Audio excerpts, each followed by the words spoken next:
Good evening, ladies and gentlemen. Welcome back to another episode of Secrets and Confessions.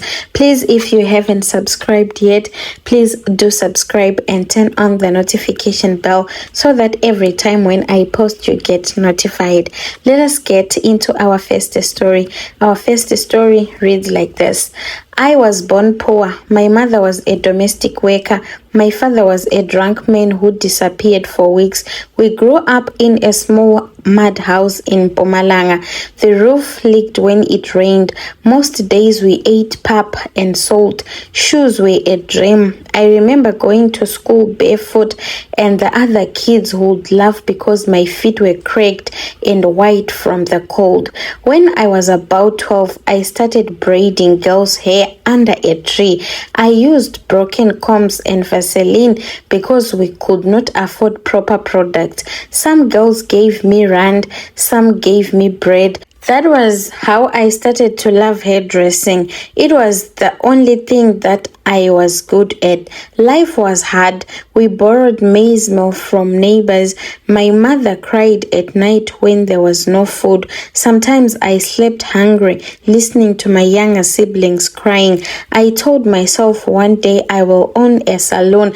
I will be respected. I'll never beg again. When I turned 18, I left Mpumalanga for Johannesburg. I had nothing but a small bag of clothes and 200 rand. I stayed with a cousin in Soweto. Life in Joburg was fast and cruel. My cousin kicked me out after 2 months because I couldn't pay rent. I ended up sleeping on a tree's couch. I found work at a small salon. They didn't pay me much. I cleaned floors, washed towels, and fetched water. The other stylist laughed at me, calling me house girl, but I kept watching them carefully.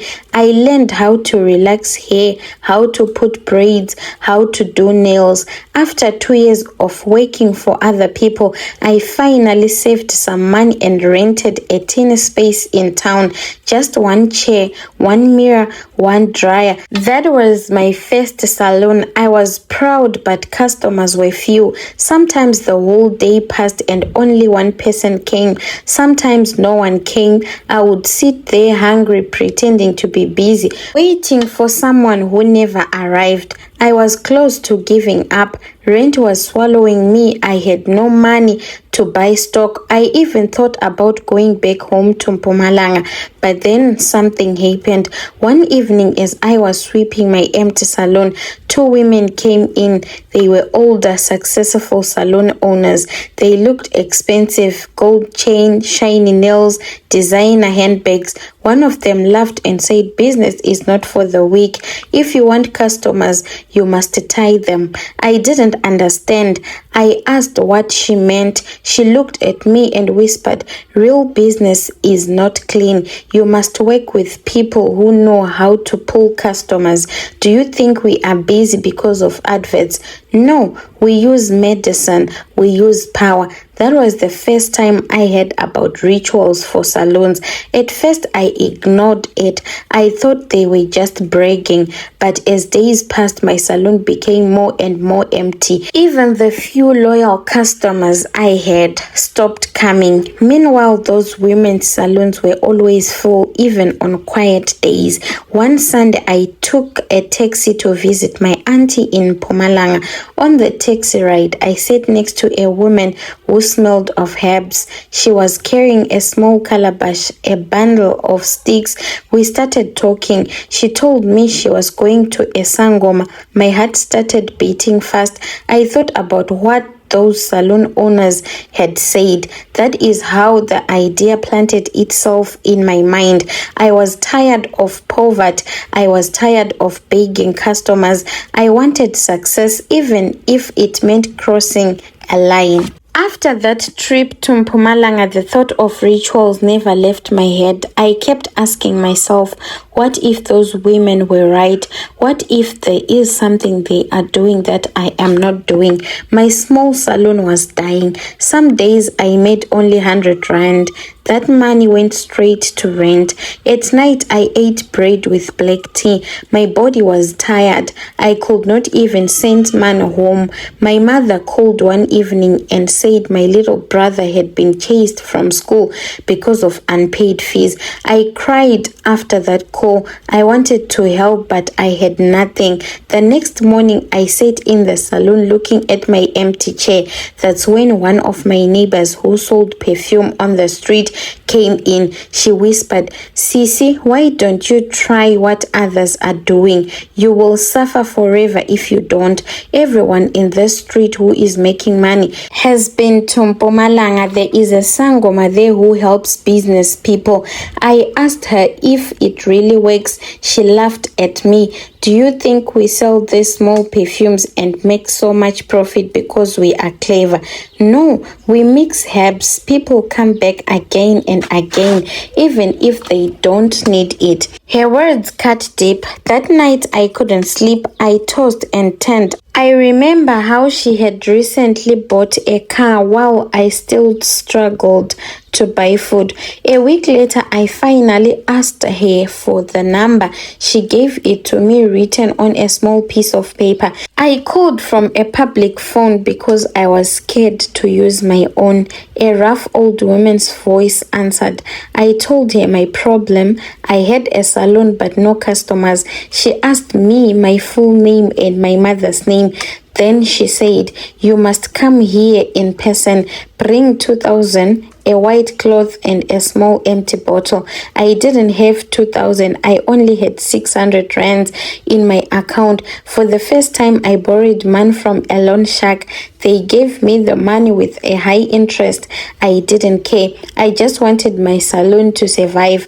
On Sunday, I took a taxi from Johannesburg to Mpumalanga.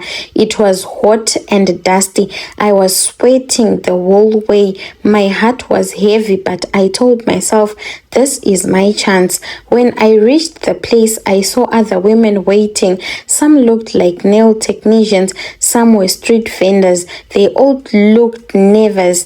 The Sangoma's house was small with smoke coming out from the back. We were told to sit on the ground inside. The room was dark, filled with strong smell of herbs and blood. On one side, there were clay pots and bottles filled with strange liquids. On the floor was a mat where the Sangoma sat. She was old with red eyes and a white cloth wrapped around her head. She asked us one by one why we came. When it was my turn, I said softly, "I want customers. I want my salon to succeed." She nodded like she had heard this many times. Then she said, "Business is like a baby. If you want it to grow, you must feed it. But what you feed it will decide how long it lives. You came here because you are tired of hunger. If you are ready, you must not look back." I agreed immediately. I was desperate. She gave me a small clay pot filled with black herbs and powder. She told me to mix a little of it inside my shampoo, hair relaxer and nail polish. She also gave me a small bottle of dark liquid. "Spray this inside your shop every morning before you open," she said. "Never sweep your salon at night. Never let strangers sleep inside. And you must feed the thing that is protecting you. If you fail to feed it, it will eat you." I asked her how to feed it. She smiled, showing her brown teeth. "Customers will come. Some will leave weak. Some will get sick. Some will even die. Do not cry for them. Every one of them is your sacrifice. The more they suffer, the more money will enter your hands." Her words made me shiver, but I didn't leave. I felt a heavy fear, but at the same time, I felt hope. Finally, I had something that could change my life. She then called a young man to bring something. He came with a small wooden box. Inside was a strange creature with red eyes and hairy legs. She told me it was a tokoloshi. "It will stay in your shop." She said at night give it milk, bread, and sometimes blood. If you take care of it, your salon will never be empty. When I left that place, my heart was racing. The bus ride back to Johannesburg felt like a dream. I kept touching the white cloth and the small bottle in my handbag. I knew I had entered something dark, but I also knew my life would never be the same again. When I came back from Mpumalanga, I felt like two people. One part of me was afraid because I knew I had carried something evil into my life. The other part of me was excited because I believed my suffering was about to end. The very next morning, before I opened my salon, I remembered the Sangoma's words. I locked the door, took out the small bottle with the dark liquid and sprayed it on the walls, the floor, and the mirror. The smell was strong and bitter. My hands shook as I worked, but I forced myself to finish. I also mixed some of the black powder into my shampoo, the relaxer cream, just as she told me. That same day, something strange happened. By 8 a.m., 3 women were already waiting outside. Normally, I would open my shop and wait the whole day for just one customer, but that day, people kept coming. By the afternoon, all the chairs were full. By night, I was too tired to stand. My fingers were swollen from braiding non-stop, but my heart was happy. I counted the money and it was more than I had ever made in a single day. From that day onwards, it never stopped. The salon became busy every single day. Even Mondays, which are usually the slowest days in this business, women started fighting for appointments. Some would even beg me to squeeze them in. They didn't care how much I charged. They just wanted me to do their hair or nails. Other salon owners in the street began to notice. Some came to stand by my door, watching with jealousy. They whispered among themselves, asking how I suddenly became so popular. They couldn't understand. Money started flowing. I bought better chairs, a big mirror, and even a hairdryer that I could never afford before. I started dressing nicely with neat nails and good shoes.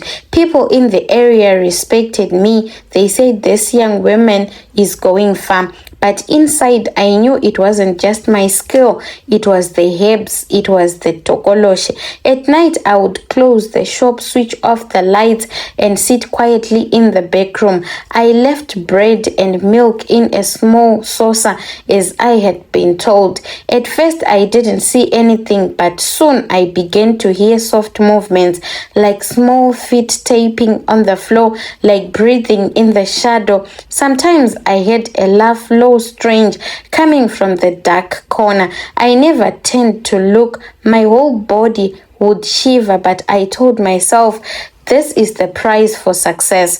Within 3 months, I moved out of my cousin's place. I rented a small flat of my own. I sent money to my mother, more than she had ever seen in her life. She cried on the phone and said, my daughter, God has blessed you. I didn't correct her. I didn't tell her what I had done. But then the signs began. Some of my customers started complaining. One young woman came for braids.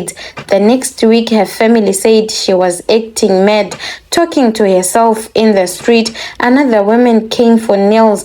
After a few days, she collapsed and died suddenly. At first, I felt guilt. I couldn't sleep. I even thought about throwing away the herbs, but then I remembered what the Sangoma told me. Some will get sick, some will die. Do not cry for them. Every one of them is your sacrifice. The more they suffer, the more money will enter your hands. And she was right. Each time someone fell sick or died, my salon became busier. The money doubled. New customers replaced the old ones without fail. It was like I had opened a door I could not close.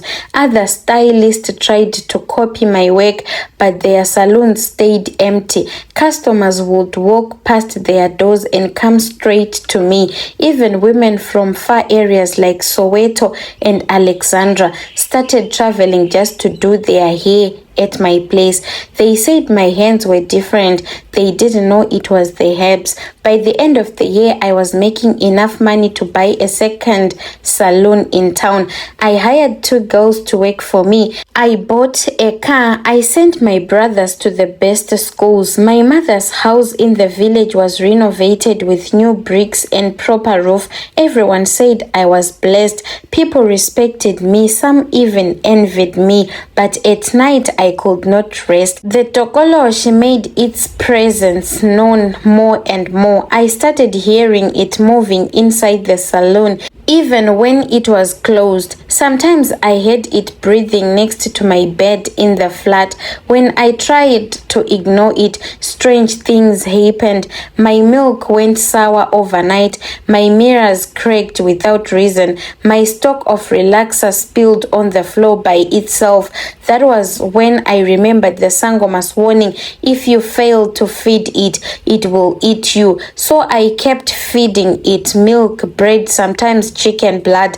I told myself it was the price of success, and indeed my success grew, but so did the number of sick customers. And indeed my success grew, but so did the number of sick customers. Business was now flying. Every morning when I opened my salon, there was already a line of women waiting outside.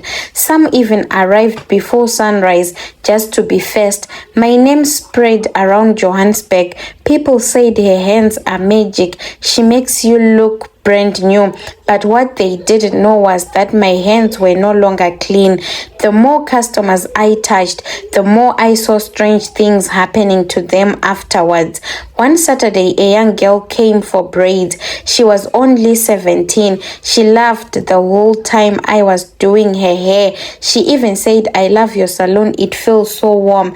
3 days later, her sister came crying. She told me the girl had collapsed in school and died suddenly. My whole body froze. I wanted to cry, but at the same moment, the salon was full of new customers. I didn't even have time to think. I worked the whole day, and when I counted money at night, it was 3 times more than usual. That's when I remembered the Sangoma's words: the more they suffer, the more money will enter your hands. After that, I noticed a pattern. One woman came for nails. 2 weeks later, I heard she was in a mental hospital. Another came for weave. She started bleeding from the nose at night until she passed away. Some came once and never came back because they were buried. Each time someone got sick or died, my salon became busier. It was like their lives was being exchanged for my success. At first, I felt guilty. I would lie awake at night, see their faces, but then I looked at the money, the car, the clothes, the respect I now had. The guilt became smaller. I told myself, they are just customers. People die every day. Why should I stop my success from them? The tokoloshi also started demanding more. At first, it was fine with milk and bread, but then I noticed the bread was gone too fast. I would leave half a loaf, and by morning, it was finished. Sometimes I found small footprints on the floor near the back room. One night I heard it whisper my name. I almost ran out of the house, but I remembered what the Sangoma said: if you don't feed it, it will eat you. So I started giving it blood. I would buy chickens, cut them, and pour the blood into a bowl. After that, the salon became even busier. The more I fed, the more my life improved. Slowly, I stopped feeling like a normal person. My eyes started to change. Customers would stare at me and say, "You look so young and fresh. What lotion do you use?" But I knew it was not lotion. It was the herbs. Sometimes when I looked in the mirror, I saw myself smiling, but deep inside I felt cold. My beauty grew, but my heart was hard. It didn't stop at 1 or 2 customers. By the end of the year, I could count more than 10 people who had either gone mad, gotten sick, or died after coming to me. Each one of them was like a step on a ladder I was climbing. The higher I went, the darker it became.